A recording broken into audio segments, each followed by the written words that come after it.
I think more shock and daunting, this was the feeling I felt, but it was. The thing is, I think I was on such a high anyway. She opened the memo with calm hands, but by the time her eyes scanned the final line, Queen Camilla knew everything had changed. This wasn't just protocol, this was war. A silent war declared by her own stepson. The note had arrived like any other official correspondence, sealed, stamped, routine. But inside, the contents were anything but ordinary. Buried in a few polite lines was a quiet decree, an administrative reshuffling, they called it. Yet, it spelled the quiet exile of her family from the royal orbit. No more titles, no more appearances, no more roles. Her grandchildren, once pages of honor at the king's coronation, had been silently erased from every future guest list. Her children's honorary mentions gone, the message was clear, their time at the fringes of royalty was over. What stung more than the words was the method. No discussion, no meeting, just a quiet knife slipped between the ribs, wrapped in royal paper. It wasn't just the formal tone or the bureaucratic precision that left Camilla breathless. It was the coldness, the deliberate, calculated coldness. There had been no confrontation, no argument, no explanation. It had all been decided without her presence, without her voice. Her reaction wasn't immediate rage, it was stillness, a stunned silence that sat in the air, like a bomb that had already gone off. This wasn't just a professional decision, it was personal, deeply personal, and she knew exactly whose fingerprints were on it. For months, she had sensed something, a shift in William's demeanor, polite but distant, courteous but cold. There had been brief, awkward exchanges, fewer invitations, fewer acknowledgments. The warm familiarity they had once shared was replaced with a formal detachment. She had tried to ignore it, hoping it was stress or timing, or Charles's health. But now, in black and white, the truth was undeniable. Prince William had made a choice, and that choice meant her family no longer belonged. And perhaps what cut deepest was the knowledge that this had been done quietly, intentionally. Without the public ever needing to know, there would be no headlines, no press releases, just an invisible unraveling of everything she had spent years stitching together. The titles had never been official, but the presence, the inclusion, the symbolism, they had all meant something, and now all of it was gone. It was the kind of act that spoke louder in silence than in words, a soft reset wrapped in tradition but dripping in power. She stood alone with the memo, her mind racing not just with confusion, but betrayal. This wasn't about titles, this was about trust, about family, about legacy, and the message couldn't be clearer. There was no place for the Parker Bowles in the monarchy William intended to shape. Her heart pounded with the weight of it all, and a single question echoed louder than any other. Why now? But to understand why Camilla was left breathless with rage, we must first understand how her family ever got this far into the royal world in the first place. They were never meant to be part of the royal family. They had no birthright, no bloodline. Yet, over the years, Camilla's children and grandchildren were slowly and quietly woven into palace life, one invitation, one handshake at a time. Tom Parker Bowles and Laura Lopes were not born under royal banners, nor did they carry titles etched in the pages of monarchy. They were ordinary names in extraordinary company, but under Camilla's watchful eye, they became fixtures in royal spaces, softly introduced, never loudly announced, always hovering at the edges.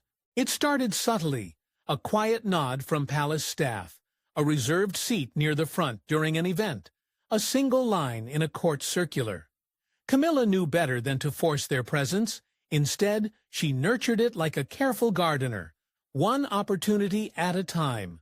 She didn't storm the gates, she knocked with grace. Camilla understood the system intimately, its slow rhythms, its reliance on tradition, its resistance to disruption. So she worked within it, not against it. Favor by favor, she gently encouraged senior aides to accommodate her family at formal occasions. The tone was never demanding, the request was never blatant, but over time, Tom and Laura began to be seen, and more importantly, they began to be accepted. They weren't at the center, but they weren't entirely on the outside either. That was Camilla's triumph, creating a space for her bloodline without challenging the crown's broad slice. The shift wasn't just about access, it was about image. Camilla understood the power of optics. Behind the scenes, she orchestrated subtle media inclusion.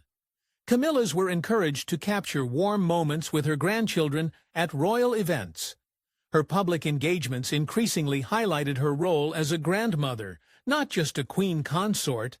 Journalists started to refer to her family in passing, building familiarity with the public. Slowly, a new narrative began to form, that of a blended royal household, and for a while, it worked. Then came the coronation, a moment so steeped in tradition that any deviation would be glaring, and Camilla made her boldest move yet. Her grandsons, Gus and Louis Lopes and Freddie Parker Bowles, were selected as pages of honor. In a sea of dukes and blood royals, their inclusion stunned the establishment. The move was not just symbolic, it was revolutionary. Centuries of royal precedent stood quietly challenged by a single act. And for those watching closely, it was the clearest sign yet that Camilla's family had not only arrived, they had been granted a place in history. But as their presence became more visible, so too did the whispers. Traditionalists within and beyond the palace walls began to murmur. Who were these children? Why were they afforded roles typically reserved for nobility? The court of public opinion began to fracture. Some applauded Camilla's modern vision of a royal family that included love and loyalty over lineage. Others saw it as a dangerous erosion of ancient structure, a sentimental intrusion into a blood-bound institution. The unease was no longer subtle. In palace walls, resistance was rising. Camilla, however, remained unshaken. To her, this wasn't about ambition, it was about recognition. She wasn't demanding the throne for her descendants. She wasn't rewriting the line of succession. She simply wanted acknowledgement, respect, space, the same quiet space she had fought for her entire life. Her strategy wasn't driven by greed, but by a desire for her family to belong in the world she had spent decades being told she didn't deserve. But Camilla's gentle campaign to blend her family into the monarchy wasn't just opportunistic. It was born from decades of heartbreak, rejection, and ambition. Once the most hated woman in Britain, Camilla was whispered about in corridors and cursed on front pages. But through shame, scandal, and silence, she waited, endured, and rose. Now, with a crown on her head, she thought the worst was behind her.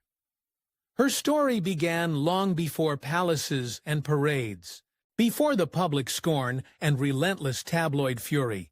Back then, she was simply Camilla Shand, a woman with charm, wit, and a spark that caught the attention of a young Prince Charles. Their connection was undeniable from the start. It wasn't flashy or public, but it was real.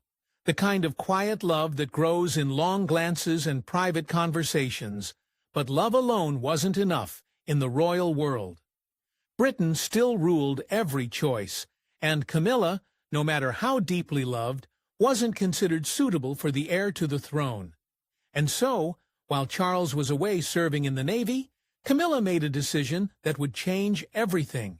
She married Andrew Parker Bowles, a match that suited her family's status, but extinguished her royal future, at least for the time being. Meanwhile, Charles was steered toward another woman, one with youth, beauty, and the approval of the establishment. Diana Spencer. Their wedding was a national event, a fairy tale sold to millions. But behind the pageantry, the marriage crumbled.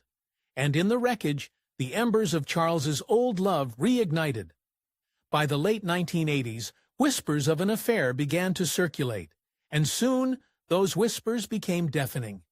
The scandal exploded with the force of a bomb. When Princess Diana openly revealed her heartbreak, the public fury turned toward Camilla. She became the villain of the century. Every tabloid cover bore her face. Every conversation ended with her name. She was labeled a homewrecker, a disgrace, a woman who had destroyed a princess. And then came the leaked phone calls, intimate, embarrassing, raw. The humiliation was global, the backlash merciless. For most people, that would have been the end. The shame would have consumed them, but not Camilla. She didn't fight back with headlines or interviews. She didn't try to clear her name with grand gestures or emotional pleas.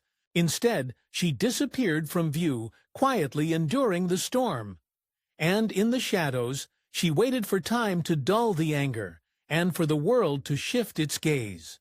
Over the years, something began to change. Slowly, the public softened.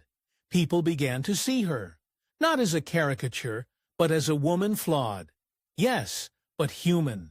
She focused on charitable work, threw herself into causes, and stood by Charles without demanding attention.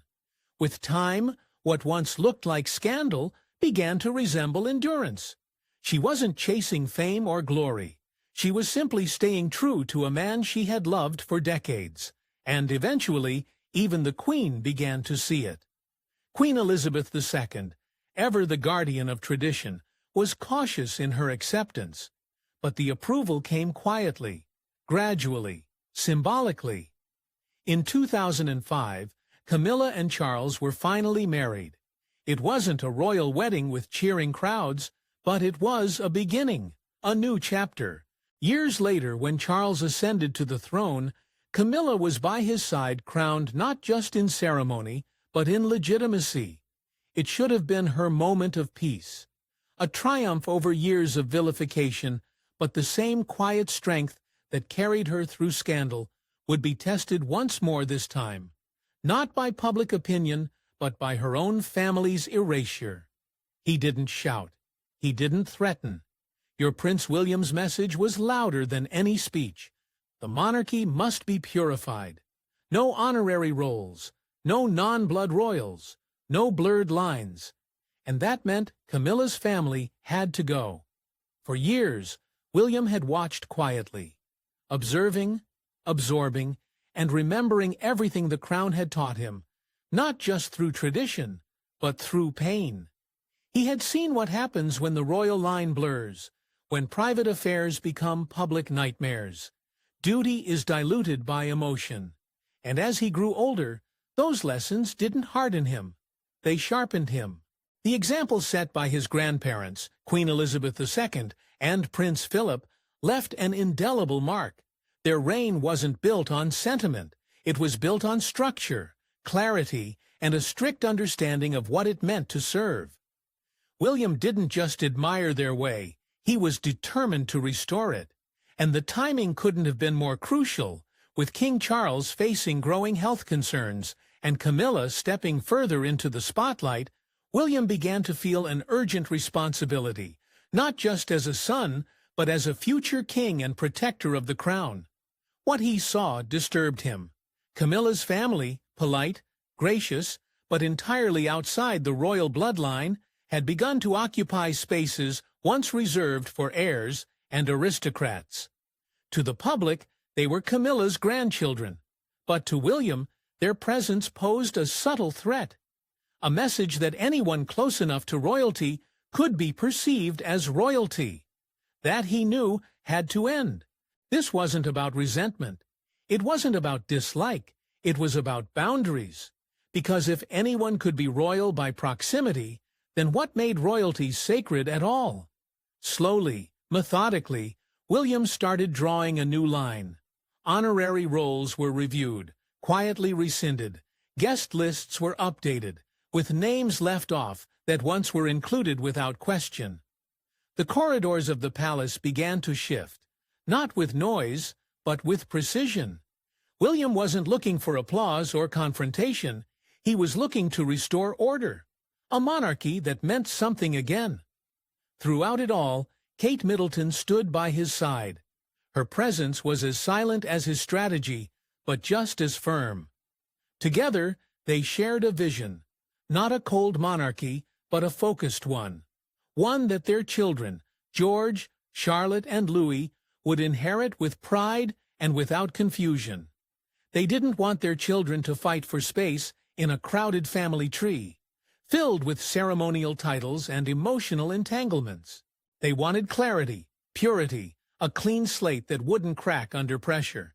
And so, the royal reset began. No announcements, no declarations, just action, quiet, swift, and resolute. It wasn't just about optics, it was about survival. In William's eyes, the monarchy had stretched too far, too wide, trying to please everyone. Now it needed to be pulled back to its core. Because once you lose the meaning of royal, you lose the monarchy itself. But this wasn't just about structure. It was personal. And no one would feel the sting deeper than Queen Camilla herself. The Queen didn't weep in public, but behind closed doors, her fury was volcanic. "He's erasing my family," she whispered. "This is Diana's revenge." And for the first time in years, Camilla felt truly alone. The moment the news settled into her bones, Clarence House changed. The warmth she had carefully built over 2 decades turned cold. Laughter died in the corridors. Staff exchanged worried glances. Camilla, once a steady force of poise and discipline, had become a shadow of herself, silent, withdrawn, and simmering with disbelief.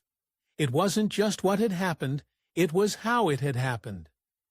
William's decision hadn't arrived with conversation or context.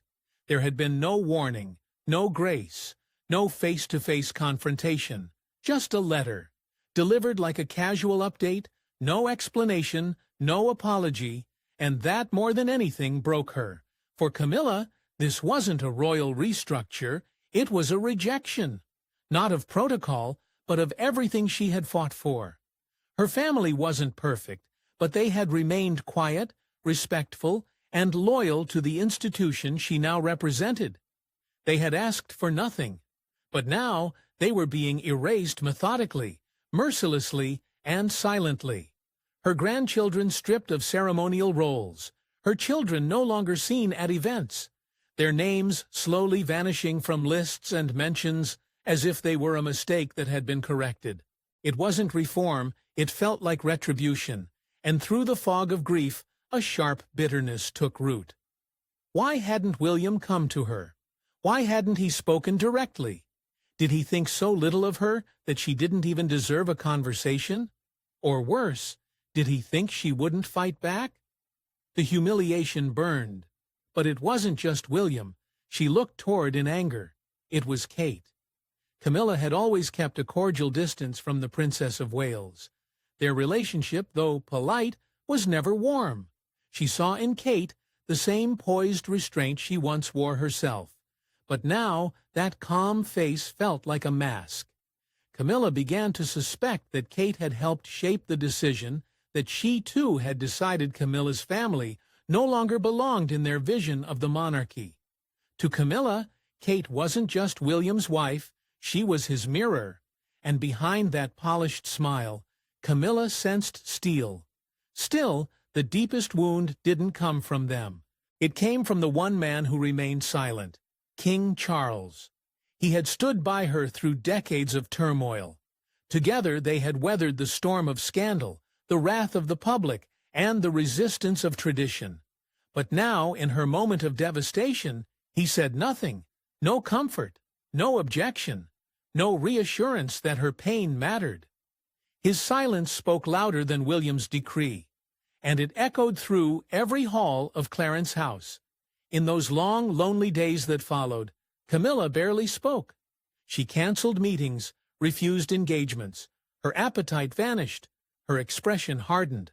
Those closest to her saw a woman unraveling not with loud grief, but with a heavy unspoken ache. It was the pain of knowing that everything she had built for her family was collapsing. Not under scandal or error, but under royal decision.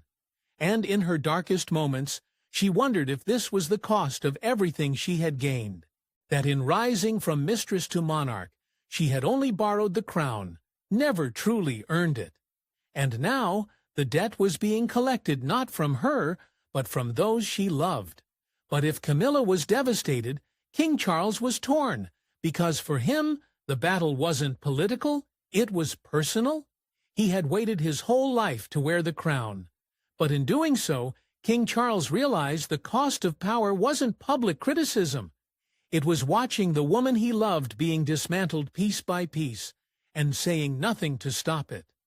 For decades, Charles had lived in the shadows of others of duty, of expectation, of legacy. He had been groomed not only to lead, but to preserve. Now, at the moment of his long-awaited reign, he was being asked to choose between the two people who mattered most. His wife, whose quiet strength had sustained him through scandal and rejection, and his son, whose bold vision was reshaping the very monarchy, Charles was sworn to protect. It was not a choice he had ever expected to make, and it was one he hoped he could avoid. But silence, as he soon learned, would not be neutral. It would be seen as a side taken. In private, Charles struggled. He knew Camilla's pain. He saw it in her silence, in the way she pulled away from meetings, the way she stared blankly at closed doors, as if waiting for answers that never came, and he understood William's resolve. His son wasn't cruel, he was calculated, firm, strategic, and Charles couldn't deny that William's actions, though harsh, came from a desire to protect the crown, not from malice. The problem was, Charles believed in something else, compassion. He had spent his life balancing feelings over rules, heart over headline. But now, heart wouldn't shield Camilla, and feelings wouldn't stop the restructure. There were conversations, quiet ones, held in the early hours, away from advisors, behind locked doors. Charles asked William to reconsider, to slow down, to give Camilla's family a soft landing rather than a sudden cut. But William stood his ground. He didn't argue, he simply explained the monarchy needed to be clear, focused, and blood-bound. Exceptions, however well-intentioned, blurred the lines and weakened the brand. To William, this wasn't personal, it was essential. To Charles, it was both. Camilla never heard these conversations. All she saw was silence, and that silence screamed betrayal. She had stood by him when the world turned its back. She had swallowed scandal, endured humiliation, and rebuilt her image one agonizing step at a time. And now, when her family was being erased from the royal landscape, the man she had defended stood still. No statement, no resistance, just quiet compliance. It began to tear at them, not with shouting or slam doors, but with distance, emotional distance. Words became shorter. Time together became strained. She stopped seeking his support because she no longer expected it. He, in turn, watched the growing chasm and didn't know how to cross it, because how do you comfort the woman whose pain you allowed? He had become king, but the throne, it seemed, had a cost, and Charles paid it not in power, but in the slow erosion of a love he thought had already survived the worst. The burden of leadership wasn't in making laws or shaking hands. It was in standing in the middle of two futures and realizing he could not hold them both. But the palace was shifting, and what once felt like family was now dividing into factions. In the polished halls of Buckingham Palace, war drums beat in whispers. Some backed the Queen's quiet dignity. Others stood firmly behind the prince's hard reset. But all agreed the future was no longer in King Charles's hands. What began as a single decision had rippled outward, shaking the foundations of the monarchy's internal structure. Camilla's heartbreak wasn't just a private matter. It became a silent referendum on the palace's direction. Inside the institution, the division was growing. On one side were the courtiers who had come to respect Camilla, who saw her as a survivor, a woman who had endured humiliation, earned her place, and held her ground without scandal. These loyalists viewed the removal of her family's roles as a needless cruelty, a cold calculation that stripped the humanity from the monarchy's heart. But standing in quiet opposition were the traditionalists, those who believed William had done what needed to be done. In their eyes, his actions weren't about emotion. They were about preservation. The monarchy had become bloated, messy, inconsistent. William's reset was a return to form, a royal house with clean lines, clear airs, and no distractions. It wasn't personal, it was strategic. They praised his control, his clarity, his quiet revolution that didn't need a crown to command. Even among the palace staff, the fault lines ran deep.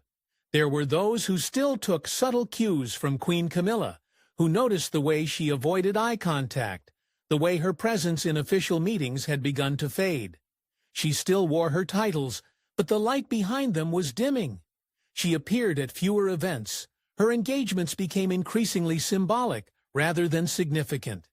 It was as though she was shrinking not in stature, but in spirit. Meanwhile, William was doing the opposite. Without any formal declaration, he was stepping forward. He didn't claim power, he simply acted as though he already had it.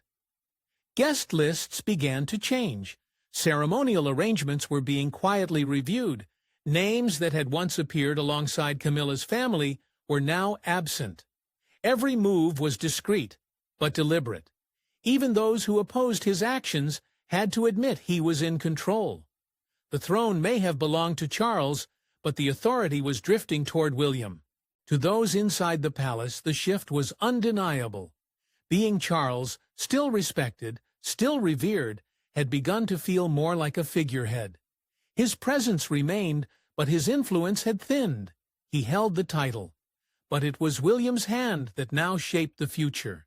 And while Charles navigated the impossible line between his wife and his son, the institution moved on without waiting for him to choose.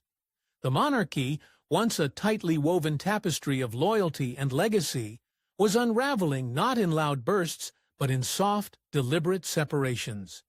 What had been unity now felt like a quiet civil war. Loyalty had been replaced by strategy, emotion, by order. And amidst it all, Camilla faded further into the shadows. And then came the final blow, a purge so quiet, so complete, it left no room for hope, no announcement, no ceremony, just silence. One by one, the names disappeared from guest lists, press releases, and even the royal website. Camilla's dream was dead. Her family's royal presence was wiped, like they were never there. It began with a quiet adjustment, one that no outsider would immediately notice. Invitations to upcoming state events, routinely extended to Camilla's children and grandchildren, were suddenly missing from circulation.